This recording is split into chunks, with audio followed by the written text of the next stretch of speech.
I've been eagerly awaiting, as have we all, a certain game on PSVR2 that just got announced at the State of Play, and had a surprise date of February 8th. Well, it's now the 7th, the embargo is lifted, and I can talk about it. So, let's dive into what I think is one of my sleeper hits of the year for 2023 in terms of my expectations for it, because this is Legendary Tales.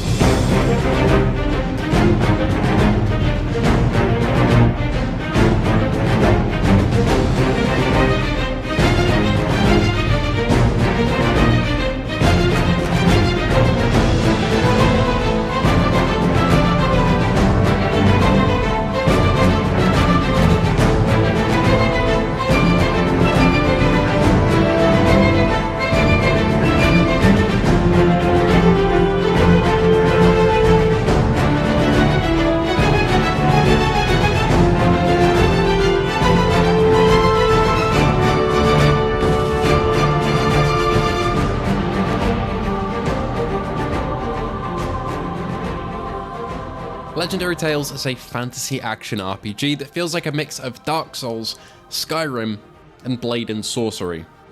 It takes you through a fantasy world against loads of different enemy types, and although I've only played 5 to 6 hours of it, which did include playing through a big section of the game again because I stupidly deleted my save file, that's on me, but I have got to grips with the game over the last 3 days or so, and I can kind of make a statement on its own to how fun I found Legendary Tales through the amount of time I put into it. I've had uni these last couple of days, I've had other videos to schedule this week, and I've basically been stuck in bed with an illness for a couple of days too, so every waking hour that I could, I hopped into Legendary Tales to play just that little bit more. I've run my controllers dry today on the day of recording, playing through Legendary Tales and trying to explore and find everything it has to offer. Off his head goes. Wow, cool. Everything feels really good with the haptics. It's running at 90, I think. Unreprojected, which is amazing. But before we dive into all of that, let's start with the technical stuff, which I'm sure some of you will be interested in hearing. Legendary Tales runs a smooth 90Hz unreprojected with sharp and clear resolution. This absolutely blew me away in terms of expectations because I thought the game looked alright in the trailers, but in the headset you really feel like you're there. This is the closest thing visually that we have to Blade and Sorcery on PSVR2, and in terms of resolution and the clarity of edges, it feels identical to Red Matter 2, because I think they run at a very similar frame rate. Red Matter might have the slight edge on that one, but they have the same visual quality in my eyes in terms of straight up resolution of textures. When speaking to the dev, they talked about how they maxed out the resolution of the headset pretty much, and you can really tell that because Legendary Tales looks stunning. Texture-wise, that's a bit of a different story. The textures here aren't as good as, say, the textures in Red Matter 2. That game definitely looks better overall because the textures here are definitely not AAA quality or anything. It does look like an indie game, but the resolution and the sharpness of the image and the clarity leads to there being basically no mirror at all. Nothing in Legendary Tales in terms of visual presentation took me out of the game at any point, and it runs like a dream. Hey, I'm a dude. Oh my god, this is sick. This is cool, dude. Wow. It looks so clear. I'm glad we've got a very clear game. I'm going to be gushing about this in the review. This will be put in the middle of the review. I'm going to be gushing about this game, I tell you. Same as Blade and Sorcery, you can adjust where your hand is on the grip. Exactly the same as Blade and Sorcery. Amazing. The gameplay itself feels like a slower version of Blade and Sorcery. The movement speed is incredibly slow around the map, although it makes you feel a lot more methodical than if you were just sprinting everywhere, and it does really feel like that middle ground between Swordsman VR and Blade and Sorcery. Even though the gameplay is a little slow for my taste, it's still very fun. The sword physics are really good, and it feels more robust than a game like Swordsman, and very similar to Blade and Sorcery. However, that's not to say that nobody will like the pace of the gameplay. I think if you're looking for an RPG that's kind of similar to Skyrim VR, this is the closest thing that we have to it. Not saying it's on the same level, because it isn't, but it is a good stand-in if you're looking for a smaller scale adventure with a bunch of quests and slower gameplay like Skyrim has. This game feels like what I imagined Skyrim VR was going to play like when it got ported. Obviously it didn't, that game has no collision or physics, but this is the type of combat I was expecting from that game, and in that regard it feels pretty perfect. Alright, skeletons. It's over for you. I have the high ground. The map is absolutely huge with several stages split between doors to explore through. And even though there are loading screens between different segments of the map, each segment is so big that you get lost in exploring that alone.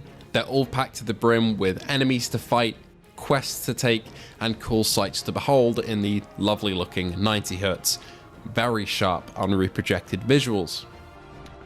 Like, I don't know, the textures aren't the best on the headset by a long mile, but it's the clarity that is really there. Like, these edges look sharp as hell, and the fact that it's running at this frame rate is awesome.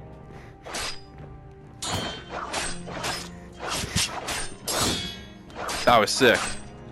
I'm also really worried that I'm going to smash into something. But you have to fight your way through these environments, as you would probably imagine for a game like this, and you have plenty to do that with. It feels like there are hundreds of weapons which get dropped from killing enemies and breaking open boxes and vases to get loot. You can get materials to build weapons, or to upgrade your items, or to sell, or to craft various different things just like any good old RPG, but you can just pick up weapons from the battlefield that have levels to them. If you're not high enough level, then you won't be able to use that weapon, you gotta wait, but you will find weapons that suit your level to accompany you throughout your travels. And this consists of shields, bows, swords, axes, halberds, knives, literally anything you can think of in terms of melee weapons, it's here. You want to grab a warhammer or a mace and go to town? Sure. You want to grab a saber and start fencing? Do that too. There's a lot of freedom in terms of weapon design, and I really enjoyed the amount of variety that the game offers, and I think in co-op, which this game has by the way, but I'll get into that in a little bit, it's going to be a lot of fun to have a party full of different members, such as somebody who's maxed out their magic, or somebody who's maxed out their heavy attacks, someone who's maxed out their light attacks with 2 knives, for example. It's going to be a lot of fun, and I will have a co-op video coming out at some point, so keep an eye out for that. I don't think I can afford any of that. This looks very edible for something that isn't edible.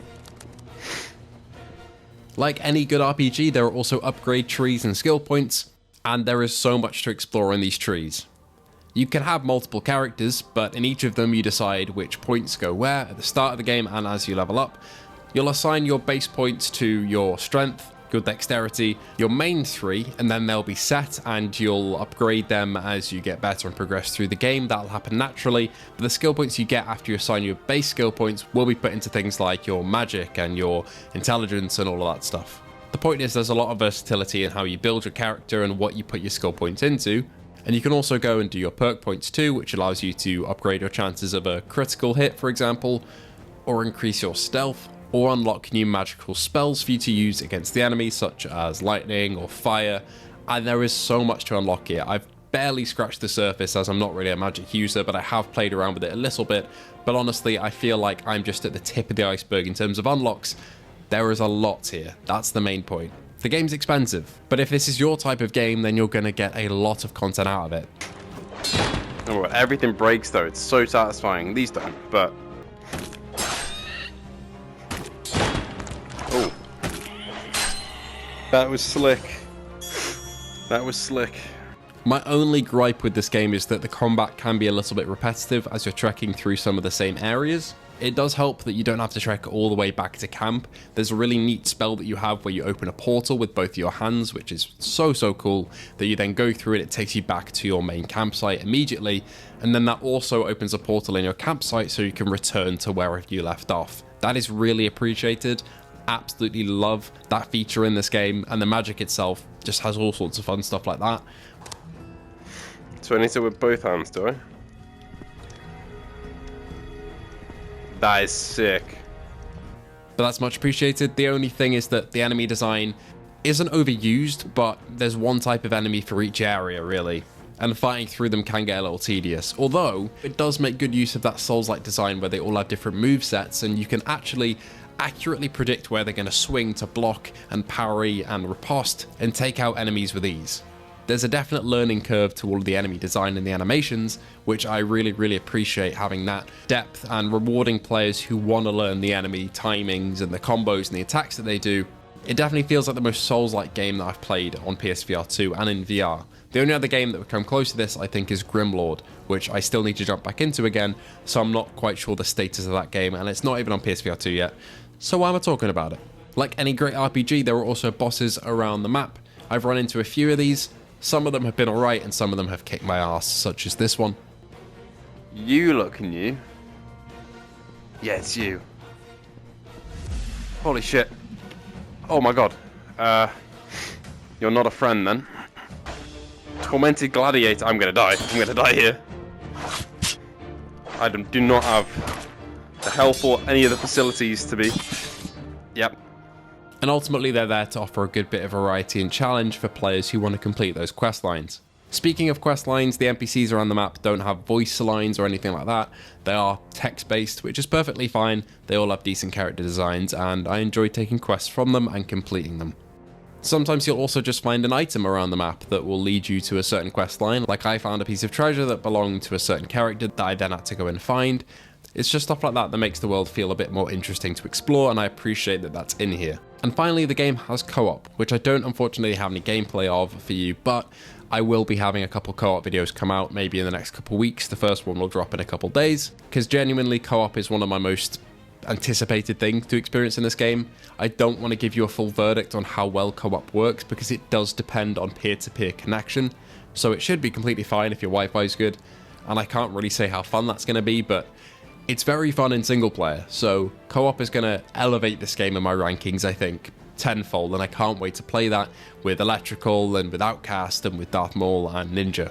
So yeah, if you're jumping into this game for co-op, maybe have a look at some other reviews that have tried out co-op, or if you want to wait another day or so, I will have a co-op video coming out after the Helldivers and Dead Hook videos, which are coming out tomorrow and the subsequent day. So in 3 days time, I should have a co-op video out, but I am very excited for that. The fact that the whole game is playable in co-op is simply awesome.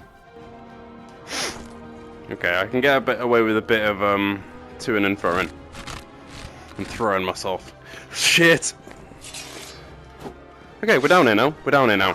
I've committed. Hello, mate. Yes!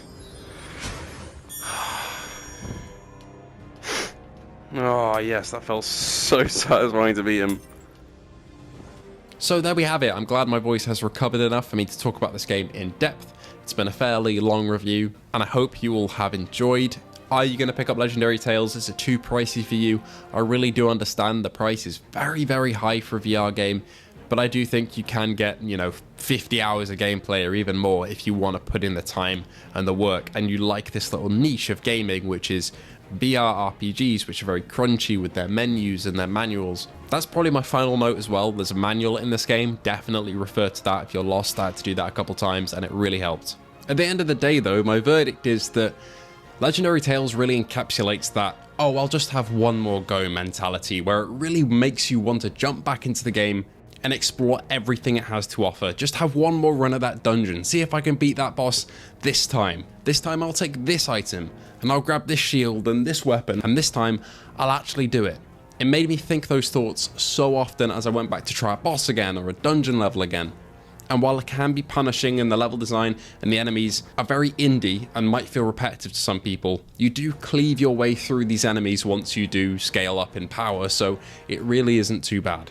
Overall, I am thoroughly impressed with Legendary Tales. The game looks great, it runs great, the combat feels great, and I just cannot wait to get my hands on co-op for this with a bunch of my friends. Anyway, thank you all for watching, I hope you did enjoy.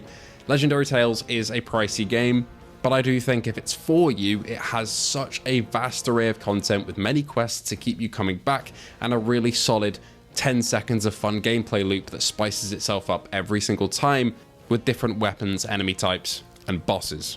If you did enjoy this video, feel free to like and subscribe, and I hope to see you tomorrow for the Dead Hook video in the next one.